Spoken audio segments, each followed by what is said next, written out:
Hey everybody, this is Rykard here again, and welcome to another narrated Pokemon Wi-Fi battle. Today's battle is an RU match that I had against an opponent by the name of TyranitaRed. I guess just a combination of Tyranitar and Red, it's my guess. And this happened actually a pretty long time ago. I figured since I'm going to start battling again, since I'm home, you guys can find me on the Smogon Wi-Fi Battle Finder, by the way, if you want to challenge me. Um, I figured I would just upload all the older matches first before I start getting into the new ones. And this one is actually very appropriate because of the fact that since I've started battling again, there has just been an absurd amount of hacks against me. Pretty much every single match I've lost so far has been because of like some random crit or some like random missing thing. I had literally a match the other day where I missed 2 Will-O-Wisps, 3 Hydro Pumps, and got crit twice in a row on a Pokemon that was supposed to live both times, but obviously it couldn't. It was bad. So this match has an absurd amount of hacks, so that makes it kind of funny. But anyways, I'm actually using 3 Pokemon on this team that have since been dropped to NU, which is Primeape, Jynx, and Munchlax. My opponent is also using Nidoqueen, which is now moved up to UU, so as you can see, this is a pretty dated match. But anyways, let's just get into it right now and see how things go. So to start things off, seeing as what my opponent had on his team, I figured I could just lead off with Primeape, either close combat or U-turn at the start of the battle. I figured because of what he had, I would be faster than everything being Scarfed. He does lead off with his Poliwrath though, and since that's not a particularly favorable matchup for me, I decided to just U-turn on the first turn as he switches out into his Nidoqueen. Now, I do go into my Jynx right here, which is really great because obviously I have 2 super effective stab attacks on this Nidoqueen. So me knowing that he's going to switch out right now, I decided to go for Lovely Kiss to put someone to sleep. Unfortunately though, my first Lovely Kiss misses, and then my second Lovely Kiss misses, and then I get taunted. So now I can not kiss anymore. But knowing that Mandibuzz is super defensive, I know that a Ice Beam will not kill it, and I don't want to die from a Brave Bird. So I switch right out into my Aggron to take a total of 14 HP damage from that Brave Bird because I quad resisted, and obviously Aggron is ridiculously defensive. So that I just thought that was kind of funny how little that did. But anyway, knowing that I could either head smash this right away or just set up Stealth Rock, I figured that would be the better option. So I do that, and that gives me the rocks up for the rest of the battle, which will be really helpful, especially with wearing down that Mandibuzz since it is very defensive and will be difficult to take out. But seeing as my opponent now switched out into his Poliwrath, I decided, well, Aggron can't stay in because I am not going to take a fighting move or a water move. So I decided to go right out into my Rotom. He goes for sub though, so I'm like, well, I might as well just go for the Leaf Storm here to break the sub and then threaten it out on the following turn if he doesn't Circle Throw me or something, but he does go for Circle Throw.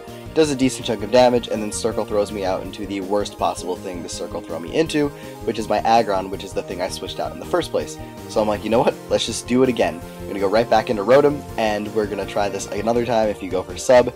Either way, eventually you will Circle Throw me out into something that can handle Poliwrath better.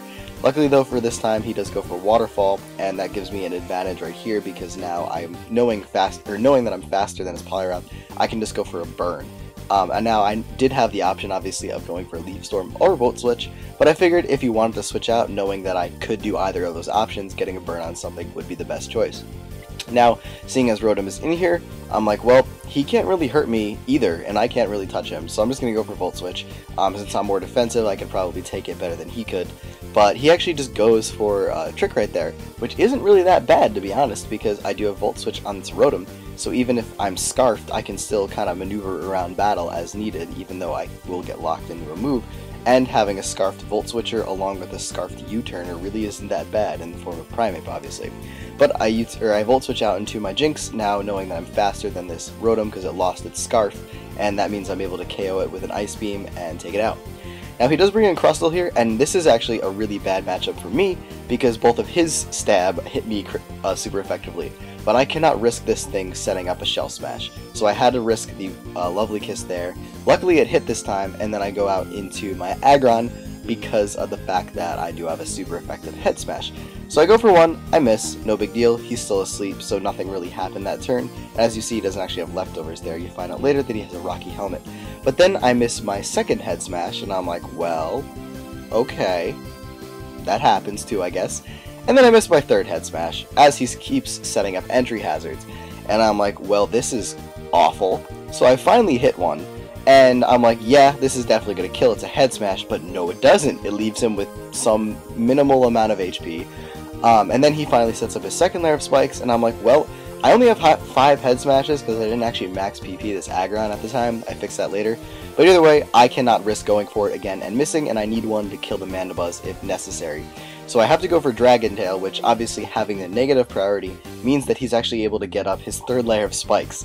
So what could have just been one turn and dead turned out to be him setting up all the entry hazards and be pretty much getting not much out of it except a dead Crustle, which really isn't that big of a deal. So I just leave my Aggron in there to take whatever hit at that point because I didn't want to switch out, let him get up a sub. I went for Dragon Tail there because I figured it would break the sub. But I actually lived the Circle Throw, which is really surprising to me, but that just shows how defensive Aggron can be. And I get Circle Thrown out into my Poliwrath, and I'm like, you know what? Oh, no, sorry, not my Poliwrath, my Primeape. So I just go for a close combat right there, and luckily for me, I get a critical hit, which I guess makes up for the 3 misses that I had before, or sorry, the 5 misses I've already had in this battle. But that does allow me to 2-hit KO this Nidoqueen, which is really nice. As you saw before, the critical hit did a lot, but half of that would have still been quite a bit. It was probably an offensive Nidoqueen, which is why I didn't take it that well. But either way, I'm not confident in close combat killing this Poliwrath right now, because of the fact that it's basically at full HP, so I decided to switch out and bring in my Aggron to just die from the entry hazards. And obviously me being at -2 from the close combats, I would have probably died from either a Circle Throw or a Waterfall, so I did not want to take that. But now I'm free to go onto my Rotom, and since this Nidoqueen is now dead, I'm free to just Volt Switch on anything, which is really good for me. Obviously this is a favorable matchup for me. In both cases I could have went for the Leaf Storm or the Volt Switch, but I figured Volt Switch was the better option. And he goes down to his Mandibuzz to take it. Obviously, since I'm not a special attacking Rotom, I'm just more of a defensive one. Doesn't do too much damage, and it only does about maybe 25% to the Mandibuzz, which just shows how defensive that Pokemon can be. But I do Volt Switch out into my Jynx, so I'm able to Ice Beam this thing on the following turn, or so I attempted to, as he goes right now and switches out into his Chinchino. But because the Hax gods are like, you know what, we want to give you some retaliation for missing all those moves before, so we're going to give you another crit. So I end up killing this Chinchino one shot because of the critical hit, which is really good for me because that thing could have been a problem, though on the following turn I would have just went out into Spiritomb anyway. But now all he has left is his Mandibuzz and his Poliwrath, both of which Nidoqueen. Both of which Jynx hits for super effective damage, so he just decides to run there because he figured he lost at that point. But as I said before, I would have just went out into the Spiritomb even if Chinchino did not die from the Ice Beam. It still would have took a ton of damage from it though, just because Jynx has a really powerful special attack.